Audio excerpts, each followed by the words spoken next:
program the blast-off sequence. 5, 4, 3, 2, 1. We have ignition. Welcome to Futureworld, the ultimate vacation resort. Fully programmed for your pleasure. Where, for only $1,200 per day, you can experience anything you can imagine. And a few things you can't. Futureworld, where every day is an exciting new adventure, where your fantasies become reality, where highly sophisticated technician, maintenance, and servant series robots work together to make your wildest dreams come true. You can take risks, face danger, defy death, all in complete comfort and total safety. Safety, safety, safety. Peter Fonda, Blythe Danner, Arthur Hill, and Yul Brynner as the Gunslinger in Futureworld. If you can afford to go there, you're lucky. If you can't, you may be luckier than you think. We're not talking about actors. We mean a real monster. I brought her back. She'll live and I'll get her another body. They're gonna kiss me, but don't let anyone see me like that. Please, doctor, help me! Biologically speaking, it's of primary importance that man should want to mate. Hey, Lazarus! You don't get all your kicks from surfing, do you? We want to be free to ride our machines without being hassled by the man. And we want to get loaded. You think you're gonna make a slave of the world? I'll see you in hell first! The American International Podcast. Are you ready? This is the American International Podcast, where we watch, dissect, and discuss the American International Pictures catalog. I'm Jeff Markin. And I'm Cheryl Lightfoot. And on today's episode, we are looking at Futureworld from 1976. Futureworld, which is a sequel to Westworld, was directed by Richard T. Heffron. It's written by Mayo Simon and George Schenck, and it was produced by Paul N. Lazarus III and James T. Aubrey for the Aubrey Company, and it was distributed by none other than American International Pictures. The Aubrey Company, that sounds familiar. They were the producers of Record City, weren't they? If you say so. They were. I forgot. Well, that doesn't bode well. Futureworld stars Peter Fonda as Chuck Browning, Blythe Danner as Tracy Ballard, a.k.a. Socks, Arthur Hill as Dr. Duffy, Yul Brynner as the Gunslinger, John Ryan as Dr. Morton Schneider, Stuart Margolin as Harry Croft, James M. Connor as Clark the Robot. It also stars Alan Ludden as a game show host, Robert Cornthwaite as Mr. Reed, Angela Greene as Mrs. Reed, Darrell Larson as Eric, Nancy Bell as Erica, John Fujioka as Mr. Takaguchi, Dana Lee as Mr. Takaguchi's aide, Bert Conroy as General Karnovsky, Dorothy Konrad as Mrs. Karnovsky, and Jim Antonio as Ron Thurlow. The movie opens on the set of a game show. The game is The Big Bundle, and it seems to be based on The Price is Right, and we have a big winner. Tell us what he won, Jeff. Well, our lucky winner, Ron Thurlow, has won $50,000, which is a nice sum of cash. And in 1976, that's the equivalent of $263,918.10 today. But this movie takes place in 1985. So in 1985 money, that's only going to be $139,634.90. Still a nice chunk of change. But in addition to the cash, he's also won a trip to Delos. Oh, I need to know more about Delos. When in Delos, you can choose from the following experiences. You can participate in the orgies in Roman world, or duel to the death in medieval world, or visit Spa World, where old age and pain are a thing of the past. That's the one I'd choose. Or Future World, where you get to do a bunch of space stuff. The sequence ends, and we find ourselves in Peter Fonda's eye. It's an extreme close-up of his iris, which we follow deep into his pupil. As the credits are presented. We see a little tease from the movie ahead, too, with a prone Peter Fonda suspended in his own iris. And then we go into his iris, and then back out, I think. It was a weird effect, and it didn't really work. It's just something to look at so you don't have to read the credits, I guess. Well, anyway, let's move on. The movie proper starts in a newspaper printing facility. Our hero, Chuck Browning, played by Peter Fonda, grabs an edition of the paper hot off the presses. He walks through the plant, greeting people as he goes. And he stops to talk with Shorty, asks him how many points he can manage on the Colts. I think we see he's kind of a guy's guy here. There's a quick exchange. It's 7 points if it matters. It doesn't. They're not even in the same city anymore, whether we're talking 85 or 76. Chuck goes into the newsroom where a fellow reporter says that he's been taking phone calls for him all day from someone who won't leave a message, but seems really agitated. And just then the phone rings, so this caller is calling again. But this time Chuck can take the call. He answers city desk, and the caller wants to know if he's the same Chuck Browning who wrote the story on Westworld a few years back. He says he is. The caller's name, the name that he gives anyway, is Frenchie. And he's got a hot story for Chuck. But he's not going to give the story away for free. He needs money. He wants to meet Chuck in person. Chuck asks him how much, and this guy doesn't know how much the story is worth, so he says, I'll tell you what I've got, and you pay me what it's worth. And Chuck agrees to this. They'll meet in 10 minutes at the Hyatt Regency crossover. That's a pretty risky bet for our caller, because Chuck could say it's only worth $5, and he's wasted his time. Not that it matters. Chuck asks the caller how he'll know him, and the caller says, don't worry, I know what you look like, I'll find you. So 10 minutes later, Chuck is looking around the Hyatt Regency crossover for someone looking for him, and he sees someone coming toward him. However, this person gets right in front of him and then collapses, face down on the floor, and there's a large red stain on his back. He's been shot or stabbed? We don't know, but whatever it is, it doesn't look good for him. Chuck rolls him over and asks him by name what happened. And all he says is, Delos. To which Chuck says, what? But he's got a file in his hand, and Chuck does take that. The next scene we see is Chuck pocketing some papers as he's heading into a press junket.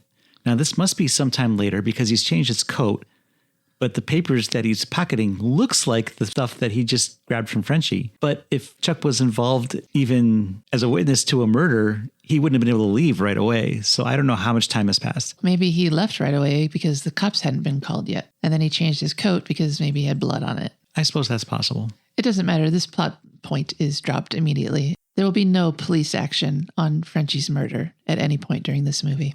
He enters the room where the junket has already started, and he walks across the room and sits next to a woman who we will find out is Tracy Ballard. And she's not thrilled to see him, but it's interesting because she didn't notice him until he sat down, even though she was facing his direction when he walked into the room, across the room, and to the seat. At this press conference, everyone's sitting at a table with an individual video screen in front of them. So she may have been looking at that. And on that screen are scenes from the troubles at Westworld that happened a few years ago, aka clips from the Westworld movie, of which this is a sequel. Apparently the tragedy that happened at Westworld, if you saw that movie, also happened at the other worlds that Delos owned. So we see a bit of mayhem in their medieval times and other worlds that they had there. What's interesting as part of this junket is that they are reopening the parks, but they're showing their past mistakes and embracing them, saying they learned from them, which I don't know is an approach that a company would use today. Well, now they have social media, and they didn't have that back then. You have to rehabilitate your image in other ways. The person giving the talk is a Dr. Duffy from Delos, and Tracy asks, why didn't you just power down the robots after they started killing people?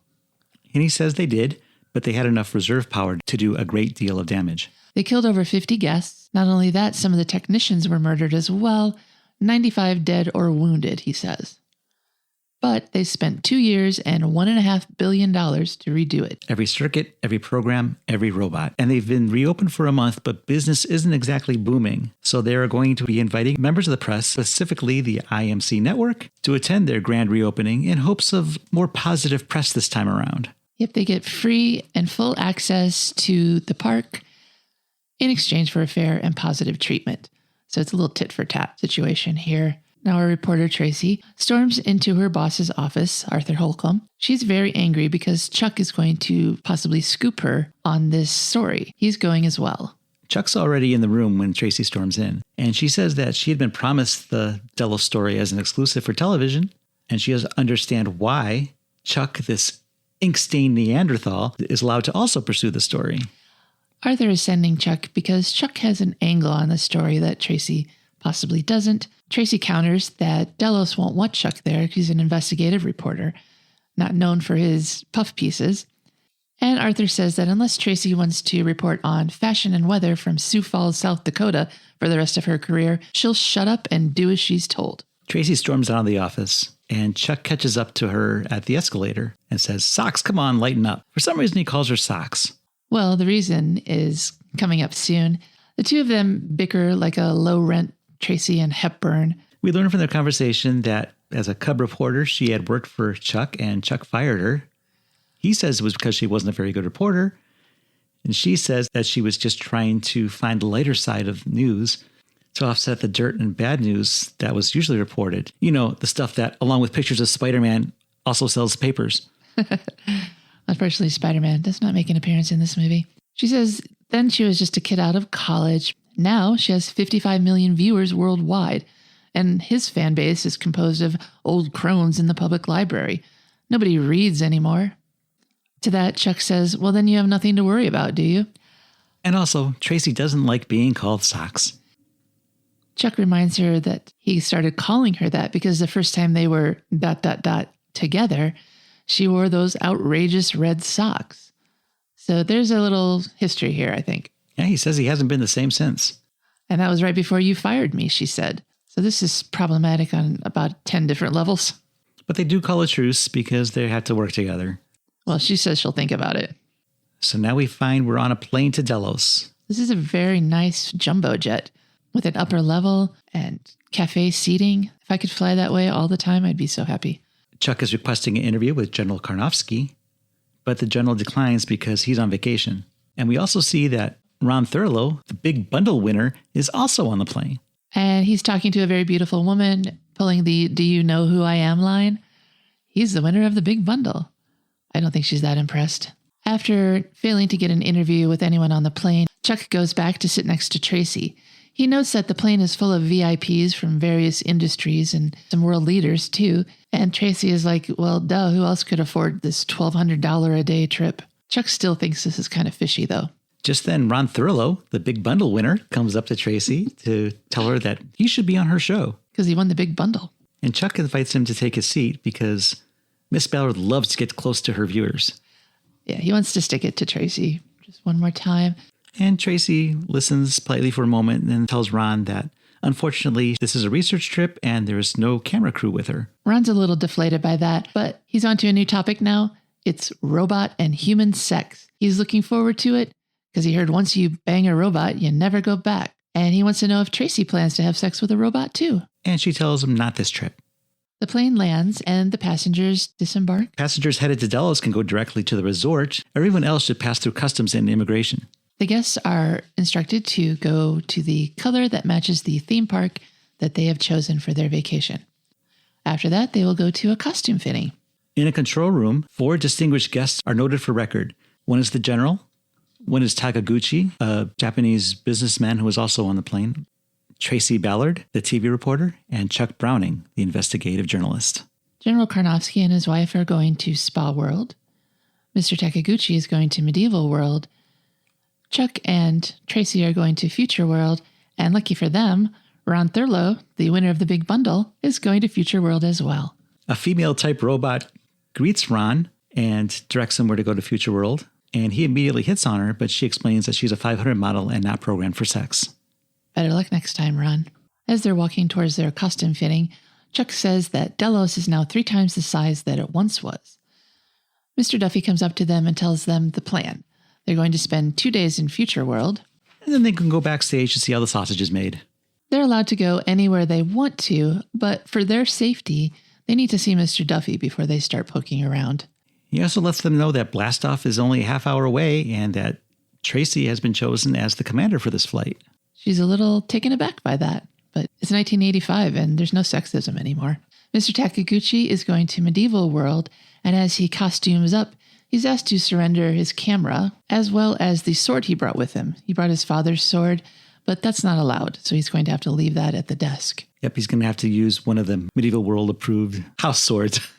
But as they walk off, the aide who's working with Mr. Takaguchi steals the camera back when no one's looking.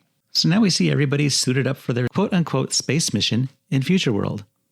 Ron Thurlow is all dressed up, looking like a mattress. Everyone looks like a mattress. And Tracy and Chuck are suited up as well. They're directed to their starship where they will experience zero gravity, do a spacewalk and a moonwalk, and they get to ski on Mars. So they all board a tram to Futureworld. And then the small group of 5 or 6 follow the robot guides to the rocket. Tracy is immediately impressed. Yeah, the rocket looks like something that Jeff Bezos would envy. And says this will make a great opening shot for her story. They get strapped into the module, and Chuck is reading Tracy the instructions on how to get ready for launch. Yeah, he tells her she needs to switch A4 on, and she questions the order and then looks around and eventually figures out how to do it. Says she's getting the hang of it. Our big bundle winner, Ron Thurlow, is on the comms, and he's not happy about it. He didn't think he was going to have to work on this vacation. And also, he can't do it. Yeah, he's a little stressed out. But all systems are go. It's T-minus 30 and counting. Another woman is being strapped in. This is Mrs. Reed, and she says she's changed her mind and wants to go to medieval world, but it's too late. And that T-minus 30 must be 30 seconds because we have liftoff. As the blastoff sequence proceeds, the techs are guiding all the programs. So we're in the control room, backstage behind all the different worlds. Duffy is walking through and just looking at monitors as he goes by. Our first glimpse into Spa World shows General Karnovsky and his wife as they are about to receive the waters of youth. Once they take them, they appear to each other and to whoever's running the camera as the younger versions of themselves. They're wearing period costume, and tonight they're going to a ball given by the Tsar. Another monitor shows Takaguchi's adventures in medieval world, and Duffy notices the unauthorized camera that his aide is using to take pictures.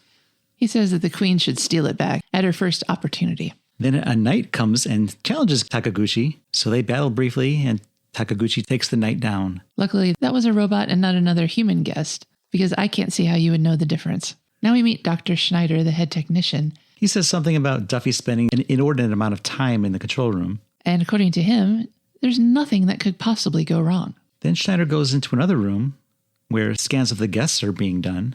Extreme close-up scans of the guests. And for some reason, the techs are noting down their precise measurements of their body parts. However, there's only 4 subjects that are getting this kind of scrutiny. It's General Karnovsky, Mr. Takaguchi, and Tracy and Chuck. But why? Then Dr. Schneider announces that he's headed to Robot Repair Area 5. And he doesn't do much while there. It seems to be just for the viewer's benefit. We get to see cool robots being built and repaired. There's heads and torsos with no legs. You can see the electronic innards of everyone. So it's just for our benefit to see, well, how the sausage is made. The space mission must be over now because Chuck and Tracy are playing holographic chess. They're in a lounge of some kind with a bunch of other guests. Ron Thurlow, the big bundle winner, stops by to let them know he's going skiing on Mars. And then we get to watch this excruciating game of chess made even slower because we have to wait for the pieces to move on their own and battle each other. They're humanoid looking. Later we find out they're just holograms, but we have to go through the entire sequence where the knight's horse prances up 3 and over 1 and then slays a pawn, a bishop, whatever. It's very funny to watch the horse do its little prancy dance as it's on its way to take another chess piece. So Ron Thurlow, the big bundle winner, is in a tram on his way to his ski trip with a few other guests, and a robot host is letting them know what to expect. The snow will be red, gravity will be about 1/3 of that of Earth, but their skis have been modified to accommodate that. I didn't know there was that much snow on Mars, but what do I know? I'm not a science guy. In another lounge, a robot is assuring Mrs. Reed that he has been programmed for her pleasure. Awesome. I don't have any context for it. That's just sort of a one-off little bit that happened. Tracy wants to play life-size Rock'em Sock'em robots, but Chuck tells her to leave a quarter on the table to save her place, and he'll be right back. Chuck goes up to the bartender and asks how his memory is. The bartender assures Chuck it's good. So Chuck gives him a photo of Frenchie, now dead, and asks if he can identify the person in the photo. He can't, and Chuck thanks him and walks away, and the bartender has a look of concern on his face. So Chuck and Tracy are going to play their game of life-size Rock'em Sock'em robots. This is the best part of the movie, in my opinion. That was just a fun little bit. It means nothing, but it's so cute. So they don't look like Rock'em Sock'em robots. They look like people. But you control them the same way, with joysticks. But alas, nobody gets their blocks socked off. So as they're fighting, Duffy comes up and distracts Chuck, and Tracy manages to knock his robot out and claim the victory. Duffy wants Chuck and Tracy to come backstage, but Chuck goes to get his photo back from the bartender first, and the bartender claims that he already gave it back. Chuck gets a little shirty with him, and Chuck calls him a liar. It looks like it might come to blows. The robot informs him that he's not programmed to lie. And then Duffy comes up to ask if anything's wrong, and Chuck says no, he made a mistake, and then he mentions he does have another copy of that photo anyways. And he walks away with Duffy, leaving the robot with a blank expression on his face. So as they're walking along, Duffy is explaining holographic chess to Tracy. She played the game but had no idea what was going on, apparently. Seemed pretty self-explanatory to me. Well, I guess she thought those were real little people or something.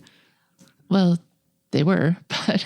I guess they could have been robotic. This is a futuristic place that takes place in the future of 1985. Why would your android necessarily have to be full size? Why couldn't you make a small one? And a little horse, too. Tracy also can't believe that they never left the ground all this time. She was convinced that they were in orbit.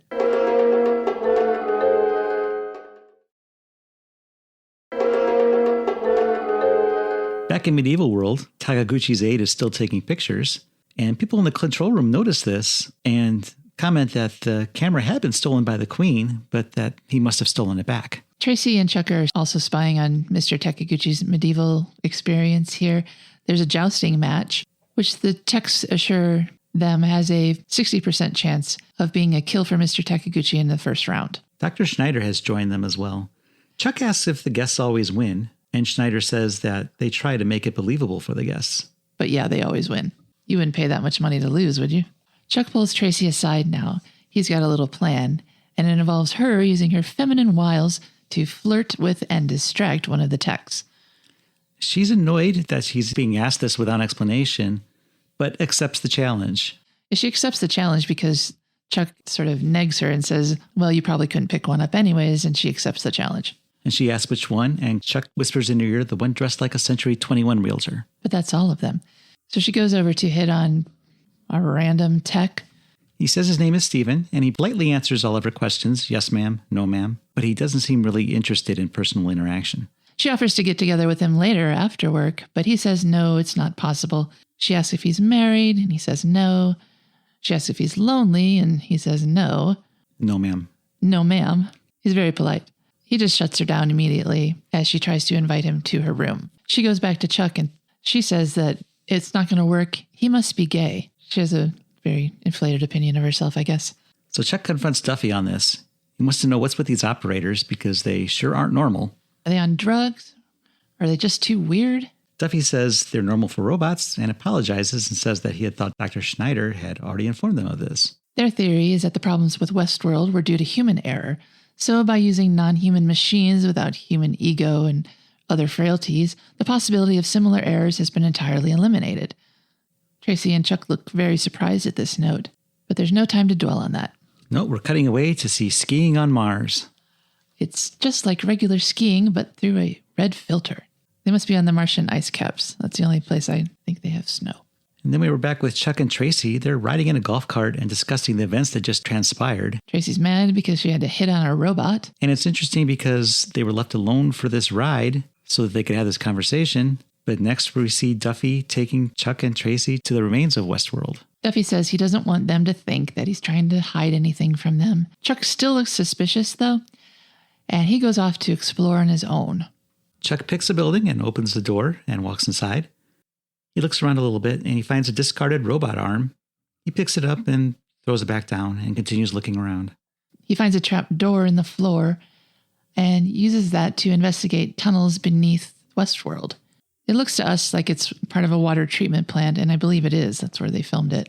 And we also see someone is watching him. Back up top, Tracy is walking around looking for Chuck. She goes into a saloon, and Chuck sneaks up behind her and pokes her with the hand of that robot arm. So he must have gone back for it. Yeah, she's startled and annoyed, and she gets all pouty. Now Ron Thurlow, the bundle winner, is talking to two very voluptuous and beautiful robots, trying to decide which one of them he's going to have sex with. And they tell him, you don't have to decide. What a world. Ron thinks that may be taking on more than he can handle. He's but a man. So now Duffy is escorting Chuck and Tracy to their room. She's still angry. and reminds Chuck that her bed is upstairs and his is downstairs. Their quarters look like a split-level suburban home, not very futuristic. Back in the control room, Dr. Schneider is speaking with an operator, and they're completing the gross body series and will start molecular studies in 1 hour. He asks if Tracy and Chuck's food has been altered, and the tech says yes, and that they should have about 4 to 6 hours to complete the studies. Schneider wants this done quickly because Browning has been getting a little too curious. They need thermal X-ray and molecular studies, and it all has to be done tonight. In the background, we see some movie history being made. Yes, the first use of CGI in film appears on a monitor. There's a 3D animated face and a hand. Futureworld was the first major feature film to use 3D computer-generated imagery. CGI was used for an animated hand and face. That hand was a digitized version of Edwin Catmull's left hand, taken from his 1972 experimental short subject, A Computer Animated Hand. And if you don't know the name of Edwin Catmull, as I did not, I'll tell you. He is the co-founder of Pixar and was once the president of Walt Disney Animation Studios. The animation of the rotating palm and face are made of polygons, and it's the world's first 3D animation rendered in 1972 by Ed Catmull and Fred Park, who at the time were young scientists at the University of Utah. The animated face we saw was taken from Fred Park's 1974 experimental short subject, Faces and Body Parts. Later that evening, in Chuck and Tracy's lodgings, we see red-clad technicians taking their unconscious bodies to an operating room. Schneider is overseeing the proceedings. Chuck and Tracy are on gurneys. They're being scanned and measured. And tests are being conducted on them. The general and Takagachi are there being read as well. Schneider commands that they start all the graphic studies in 3, 2, 1, and they're doing cryptoplasmic and molecular studies as well. The technician is sticking sensors to Tracy's forehead, and eventually they get the notice that they have to be done in 5 minutes. Then we cut away to Tracy waking up screaming. This happens as Chuck is sneaking out of the room, but he runs up to check on her. She says she had a nightmare, and then describes that she was in a hospital where tests were being performed on her. And then she notices that Chuck's dressed and asks why. Chuck admits that he's going to take an unauthorized tour of the facility because he knows there's got to be a story there. Tracy declares that she's going with him. Chuck says no. Tracy says if he leaves without her, she'll call Duffy. So he ungracefully agrees to take her with. Yeah, he's going to wait long enough for her to get dressed. And she does. She entirely changes and looks like she does her hair too. So the two of them return to that water treatment plant that Chuck found under Westworld. When they're skulking around, Chuck happens to find a clipboard that also just happens to have a map of the entire tunnel system on it. Oh, he actually says, "That's bingo, Socks." And they go exploring. While they're walking around, they see a robot coming toward them. Chuck says it's a 400. It's programmed not to stop us. That's what he imagines. Well, she asks, "Are you sure?" He says no.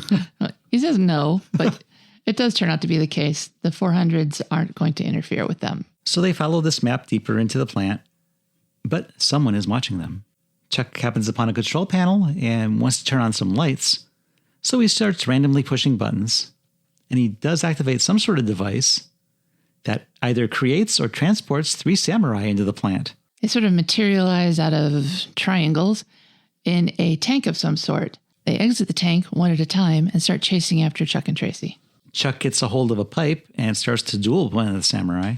He manages to fight off the samurai long enough to get away, but then they exit pursued by samurai. They lock themselves into a chamber and bar the door. That chamber leads to another one. The samurai are still following them. However, once they get close enough to actually do something, they freeze. The man who had been watching them comes out of hiding and tells them to come on, that they won't hurt you now. And what are you doing around here anyway? Then this man leads them to a stairwell. He says that'll take him back to the surface. But Chuck has questions. First, what's your name? He says his name is Harry Croft. Chuck offers to interview him, but he wants no part of this. Chuck tells Harry that Tracy wants him to appear on her show. Tracy has 55 million viewers worldwide, and Harry asks, does that include Cleveland? And yes, Cleveland is part of the world. And he might be okay with that as long as they'll be able to see it in Cleveland because that's where his mother lives. We briefly cut away to Chuck and Tracy's room, and we see Dr. Schneider there with a couple of robot guards, and these guards report that there's no sign of them. Back with our heroes, Harry tells Chuck and Tracy that he's been there since the beginning, since the Westworld days, and he knows a lot. Harry shows Tracy and Clark to his lair, where he's keeping Clark, a quote, end quote, man of steel, a former 400 model that he salvaged from Roman World and turned into his personal butler. And maybe lover? He explains he was one of the original Iron Men from the Roman orgies. He's named after Clark Kent, the Man of Steel, because he's a man of iron. And he's degraded to serving them coffee. However, it seems like there's some friendship there. Harry gives Clark a very knowing look and says that he's developed a taste for iron, whatever that means. What's interesting about Clark is that, unlike the other robots we've seen in these worlds, is this one does not have a face covering. Harry said it was too much bother to keep replacing it, so he just removed it. Harry also knew Frenchie. He says he and Frenchie had a few girls from Westworld up there one night, and they blew a few fuses, if you know what I mean. This gets Chuck's attention. Chuck asks him, "Did you say Frenchie?" And Harry explains that Frenchie was a fella who used to work there. Did you know him? But before Chuck can answer, Dr. Schneider walks in with his robot guards. He wants to know what Chuck and Tracy are doing there. They say they were just wandering around and they found Harry, who's filling them in on the place's history. And Schneider's not having it. No, Dr. Schneider says he doesn't feel this is very likely. And not only that, they don't encourage contact between employees and guests. Chuck reminds Schneider that they aren't guests, they're reporters. And Tracy says they should have access to everyone. If they can't interview whoever they wish, then maybe there isn't a story here after all. But Schneider smiles and says, "It's fine, just clear it with Duffy instead of just sneaking around at 3 a.m. Then he offers to escort them back to their suite. After they leave, Harry complains to Clark that they should never get mixed up with people. People are trouble. So Schneider has taken Chuck and Tracy back to their room, and Chuck slams the door on Schneider. Then Chuck asks Tracy if she remembers Harry mentioning Frenchie. And Chuck tells her about his own encounter with Frenchie, how he got himself killed trying to inform Chuck about Delos. Chuck goes to his room and sticks his hand under his mattress. He retrieves a file full of clippings about important people in politics and finance, bankers and commissars, and how they all stayed at Delos. And that Frenchie was killed for this information. Chuck wants to talk to Harry alone and wants Tracy's help with that. She reluctantly agrees, and then they make out. Yeah, they share a moment and a kiss, which becomes a bigger moment. And we cut away to the control room, where we see on a monitor that a fountain is malfunctioning, and 427, which is Harry, is called to repair it. It's the fountain in Spa World. But he can only do so much because he's just a human. He can only work so quickly. He's working on another broken pipe at the moment. He's probably being punished for talking to the guests. Now Duffy is telling Tracy and Chuck about a new technology they have developed. It's a device that records and broadcasts dreams. Yep, they have made a dream machine. Finally. They volunteered Tracy to be the guinea pig, I guess. So she's placed in what is essentially a sensory deprivation chamber, and then Duffy and Chuck will be able to see what she's dreaming. Tracy's not too happy that Chuck is going to be able to watch her dreams, but eventually she relents. Duffy straps her in a chair and goes out to Chuck to explain how it all works. He shows Chuck to a viewer where he can observe the dream. And what a strange dream it is. The first real vision in this dream is that of the Gunslinger from Westworld. We see him for just a second. Chuck asks who that is, and one of the operators says, "It's a fantasy lover." I think he's a bit more than that. Now we see Tracy in a room, dressed in flowy garments. She's exploring this gothic old house. At the foot of a staircase, she looks up to see the Gunslinger, and she runs away. And now there are ninjas dressed in red chasing her as well. It's the same red-clad technicians that kidnapped them when they were drugged. They're hurting her in one direction, though. But the Gunslinger rescues her. He shoots his gun 3 times, and these 3 shots manage to dispose of all of the ninjas, even though there are more than 3 ninjas there. By this time, Tracy is strapped to a table a la Frankenstein's monster, but then there's a scene change. Just like in a real dream, it's not very linear. She's in a white room with white shutters in a yellow strapless dress. The Gunslinger unties her hands and they do some weird spinny dance, and then they make out, although it seems like the Gunslinger's not too into it. And they're sitting on a bed. Then the dream sequence ends. Yeah, she wakes up and Duffy tells Chuck to give her a moment because going back to the real world after an experience like that can be a little disorienting. So Chuck leaves before Tracy exits the chamber. Now we're back with Harry, who is losing at poker to Clark, which is irritating him a bit. Chuck comes in and Harry's like, "Oh no, get out of here," because he's had enough trouble and just go away. But Chuck pulls out the picture of Frenchie, and Harry is able to positively ID him. Harry wants to know what happened to Frenchie, and Chuck says that someone killed him. Harry is surprised, but he does say that Frenchie got fired or maybe quit after a run-in with Dr. Schneider. Chuck says that Frenchie promised him a big story about Delos and wonders if Harry knows what Frenchie might have wanted to tell him. Harry isn't ready to talk just yet, but Chuck asks Harry if he thinks they'll treat him any better than they did Frenchie. Harry says he'll probably lose his job over this, but he hasn't much of a future there anyways. And he wants to show Chuck something. He belts up and leads Chuck off, telling Clark not to touch the cards. Harry says that he's one of the few human maintenance workers left after what happened at Westworld, and he takes him to the only door that he's not allowed to enter. It's a room that used to be dead inventory, but now only the 700s are allowed in there. And as they're watching, a golf cart pulls up full of 700s. They enter the code 74316 and gain access. Harry tells Chuck to write that code down. It'll be important later. So now Harry and Chuck are going to try. They enter the code, but the door doesn't open. Chuck wonders if maybe they need a fingerprint or voice print access, but Harry reminds him that robots don't have fingerprints. A group of enforcer robots march past, and Chuck and Harry hide. After the enforcers pass, it's finally occurred to Harry that it's the eye signature that allows the door to open, which means no humans allowed. Ding, ding, ding.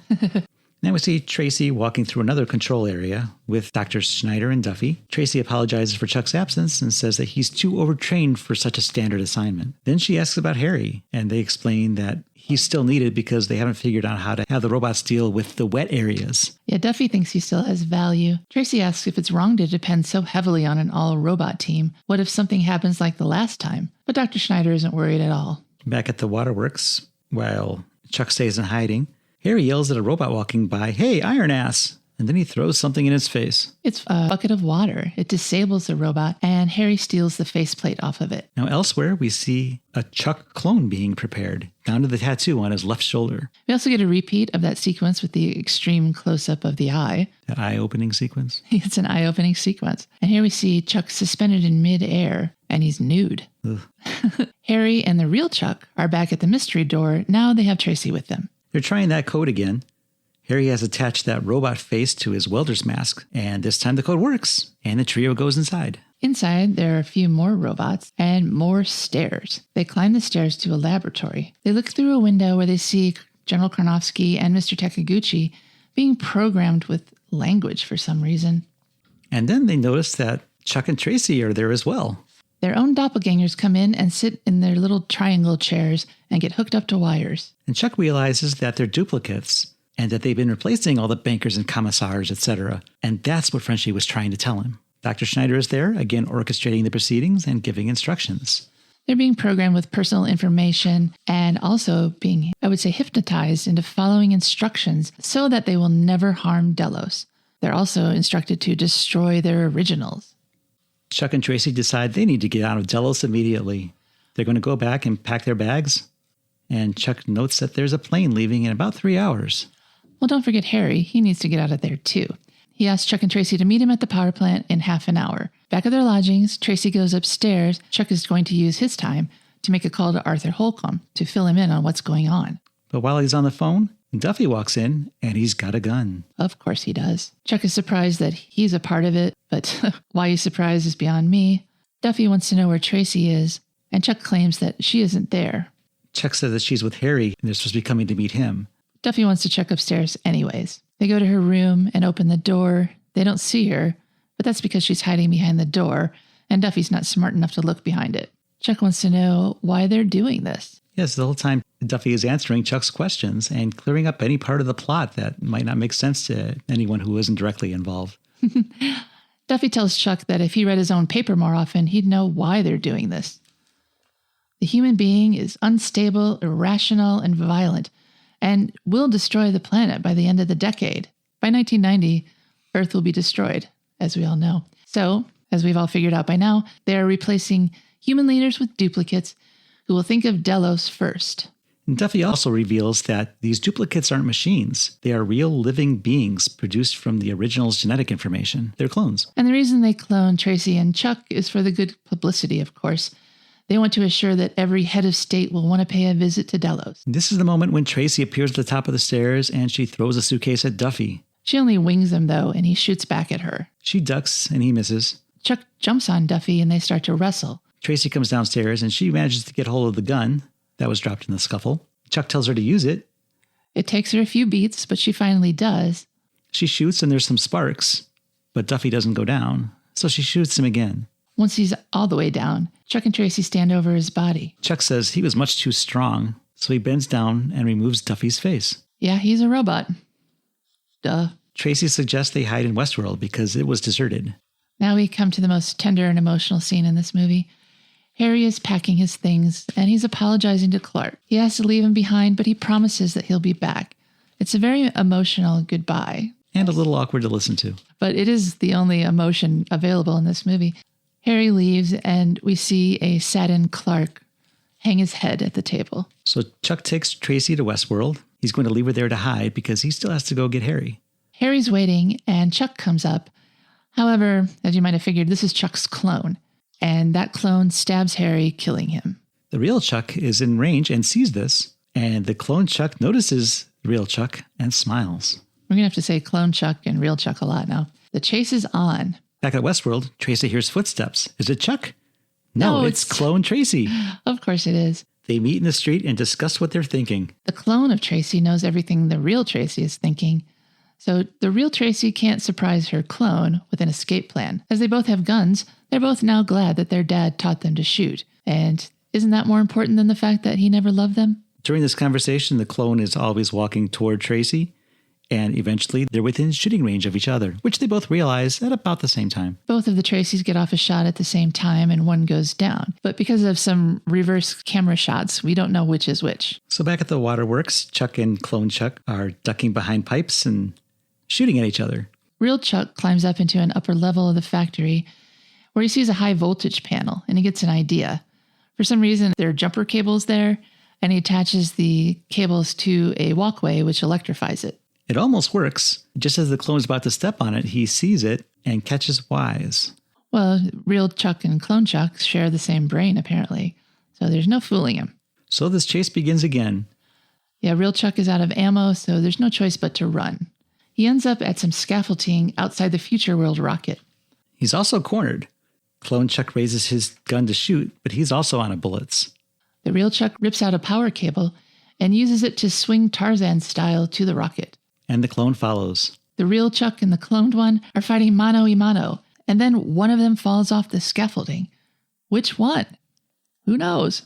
And then one of the Chucks meets up with one of the Tracys. They're both silent, and then they kiss. They're getting ready to board the plane with the others, and Dr. Schneider is there. He says he's come to see them off, and Tracy and Chuck say that, of course, they'll be writing favorable reviews, and Schneider is relieved. As they wax effusive about Delos, promising to promote it in print and on the air. Did Schneider buy that? It seems like he does, but I'm not really sure. As Chuck and Tracy are about to board the plane, another Tracy stumbles in. People are screaming at the sight of this injured woman. Schneider goes to her, and this Tracy says, "They're the wrong ones." Schneider looks down at Chuck, who gives him the old Italian salute as they board the plane. And Schneider is pissed. He's been outsmarted by Peter Fonda. So as Chuck and Tracy are walking to their plane, we learn that Chuck has talked to Arthur and told him everything that's happened, so the story is out. It'll be old news by the time they get back, even though we never saw how Chuck would have the opportunity to make such a phone call. Tracy says she doesn't think that kissing was the best way to find out who was who, but Chuck says, there are some things you just can't fake, Socks. The end.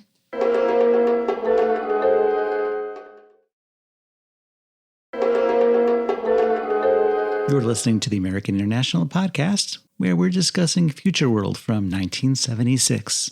Futureworld is a sequel to Westworld. However, American International Pictures did not produce Westworld. No, Westworld was originally produced and released by Metro-Goldwyn-Mayer, MGM. Michael Crichton, who had written and directed Westworld, did not wish to be involved in a sequel, so MGM approached the original producer, Paul Lazarus III, to take over. He had developed an idea to set the movie in a successor world to Westworld, and also came up with the concept of robots cloning world leaders. He found a writer and developed a script, but at that point, MGM backed out.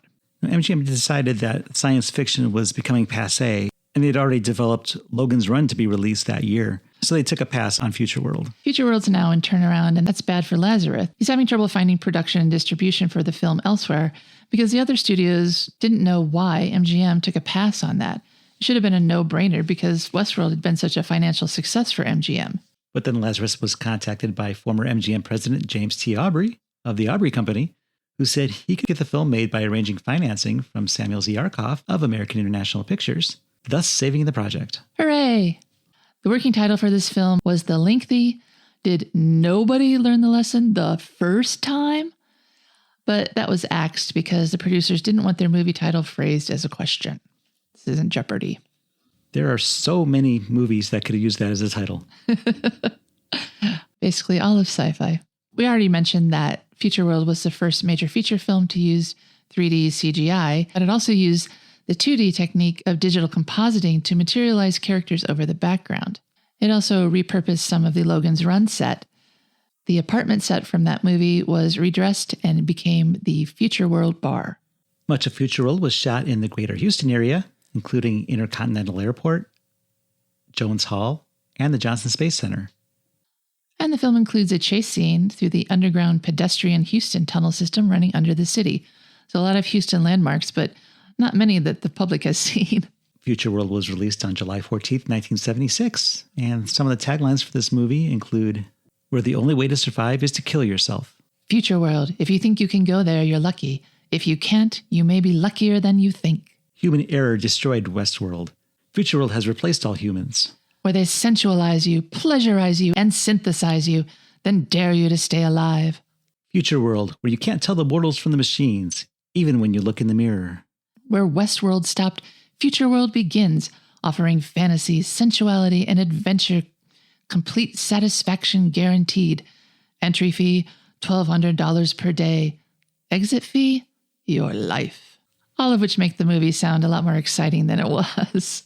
Lazarus admitted that the film wasn't a very good picture, in his words. He blamed the poor commercial performance down to the fact that AIP was focusing on its prestige film, A Matter of Time. We did an episode with that movie, so that makes me laugh a little bit, if that's what they call prestige films. Yeah, money well spent. In another first for Futureworld, it became the first modern American film to achieve general theatrical release in China, after President Jimmy Carter formalized relations with that country. The general critical reception of Futureworld was not good. Richard Eder of the New York Times said it was both as exciting as a visit to the waterworks, which was true, by the way, and as much fun as running on AstroTurf. I don't know, is that not fun? I have no experience with that. Gene Siskel may have thought it was a dumb story, but he liked the movie's tech. He said it had some of the best gadgets since the early James Bond pictures, and thought it was too bad that Futureworld didn't dream up more of these gizmos. And Gary Arnold of the Washington Post compared it unfavorably to its predecessor Westworld, saying, "Unlike Westworld, there's nothing shrewd or compelling behind the events in Futureworld, where the big mystery is just an old wheeze. The managers of the park are power-hungry scientists who clone influential guests and order the clones to dispose of the originals." However, by AIP's standards, the film was a success. It made money. The film grossed $4.2 million in the United States and Canada after its release, and was made for a budget of $2.5 million. So that's a win. There are a few cast members in Futureworld who would appear in other AIP films. Peter Fonda, of course, was in The Wild Angels in 1966, The Trip in 1967, Killer Force also in 1976, and would appear in Highballin' in 1978. John P. Ryan, who's billed as John Ryan here, played Dr. Schneider, and he appeared in 1973 in the movie Dillinger.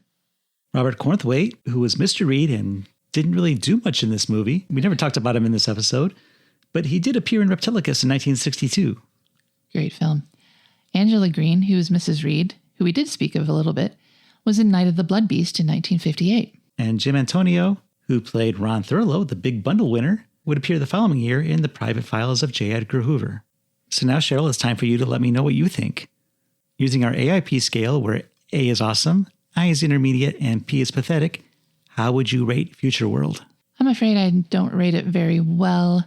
I thought Gwyneth Paltrow's mom and Bridget Fonda's dad were very bland in this movie. Stuart Margolin had a much more interesting character, Harry the tech, who ended up being killed by the Chuck clone. I really wish I'd seen more of him and his robot boyfriend. That story was the most compelling and interesting to me. The villains in the movie were very one-dimensional as well. Mr. Duffy turned out to not be human at all, and we never really found out what Dr. Schneider was getting out of this whole scheme. The movie was very long. There was unnecessary and repetitive sequences in it that should have been cut. And while there was a bit of action, it didn't really make me fear for the characters. I knew what was going to happen. And the central mystery of the movie isn't really a mystery. It's kind of obvious where they're going with it. There are a lot of plot holes in this film. The park had only been open for a month, but apparently they've already replaced a bunch of world leaders and they just want more. It was enough to make Frenchie think that he had a story worth dying for anyway. And I wonder if the power of the press, even in 1985, especially the press read by everyday people, would have been that valuable to Delos. Shouldn't they have hired somebody from like Fortune or Forbes magazine to come write about the place? Maybe the Atlantic Monthly would have reached more politicians. What about the rich and powerful in other nations? They aren't watching Tracy's show or reading Chuck. Tracy only does puff pieces and Chuck is a local writer. I like the idea of not knowing whether the clones had escaped or the real Tracy and Chuck had escaped, but I think the movie blew it instantly by letting us know which were the ones that were getting off the island. I was not surprised at all. And we don't know what happened to General Karnovsky or Mr. Takiguchi. Did their clones kill them? Nothing's ever said of that. If they did anybody do anything about it? And what about Ron? Is he okay? Did he get to have robot sex? We never find out. And I thought the ending, like the rest of the movie, was weak. So IMC published a story. Is that it? What about the people who had already been replaced? Is Delos going to be shut down again? We aren't told that. The only thing the movie resolves is the romantic tension between Chuck and Tracy, which nobody would have been invested in anyway. I was trying to think of some positives that go with the movie, and I think the technology is a plus, but that's me knowing from the future that this is the guy from Pixar did some of it. So I can't really say that that's a point in its favor. I'm really struggling to find any points in its favor, to be honest. So I'm afraid I'm going to have to give it a P. I think it squandered a good idea and a good IP and didn't make the most of it. I would probably give it a P+ because it's a very competently produced movie, badly produced. There aren't boom mics in the shot, and it's just very bland. It's a low effort story, a very mediocre idea, and not much was made of it. So P or P+. What do you think, Jeff? Well, being a sequel to Westworld, you can't help but compare it to Westworld. And Westworld is a really, really, really good movie. Written and directed by Michael Crichton. And it's very similar to Jurassic Park in its theme, which is also written by Michael Crichton. And it's the idea of let's do some weird science and exploit it for money. Let's build a park and we'll get people to pay us to see it. And consequences be damned. Kind of like what Disney did with Epcot. But because Westworld was so good, Futureworld had a lot to live up to. I love 70s sci-fi. I love how dark it is. And I can certainly understand why MGM passed on this to do Logan's Run, because that is also a better movie than Futureworld. But where Westworld was basically a theme park and always intended to be a theme park, there was no plan of world domination involved in that movie. That is the idea behind Futureworld, and it just doesn't make sense. They're going to reopen this park and take over the world by doing so? Why? Dr. Schneider seems to be the head of this whole thing. What's he getting out of it? Why does he want to dominate the world? You have all these world leaders working in the interest of Delos. There must be some long-term plans that aren't part of this film that would have taken place in a third movie. They've been successful in stopping Chuck and Tracy. I don't know.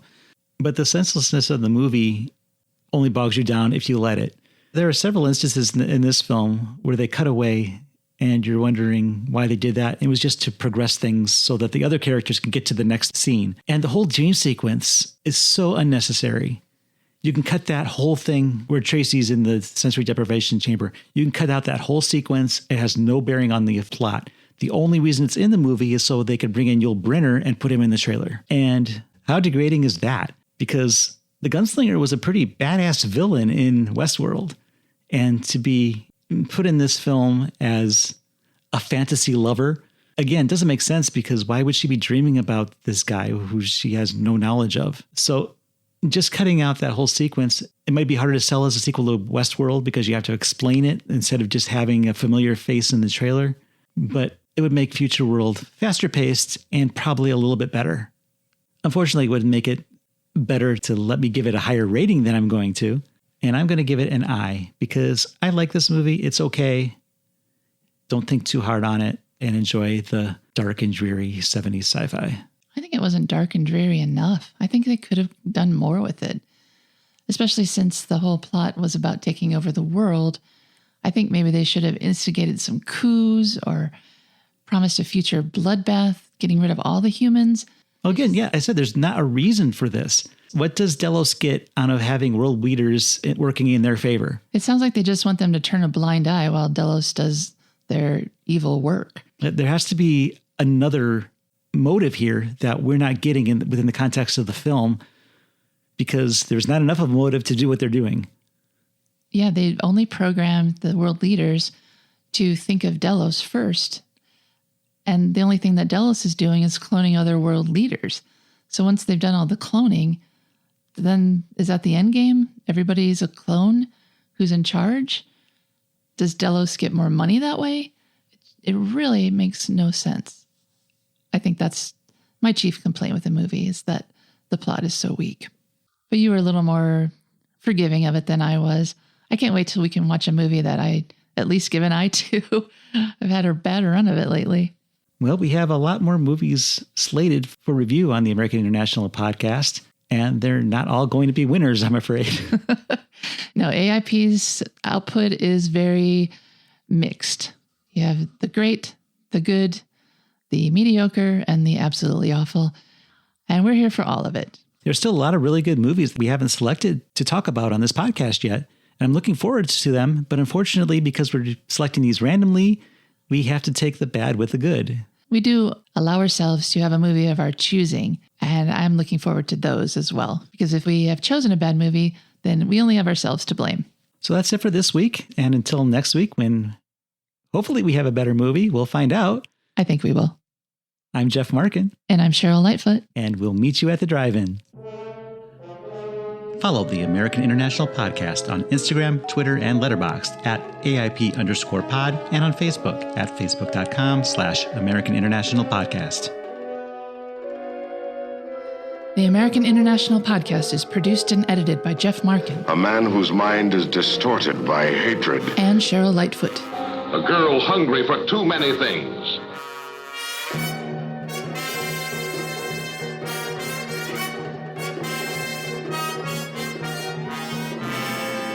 The American International Podcast is part of the Pop Culture Entertainment Network.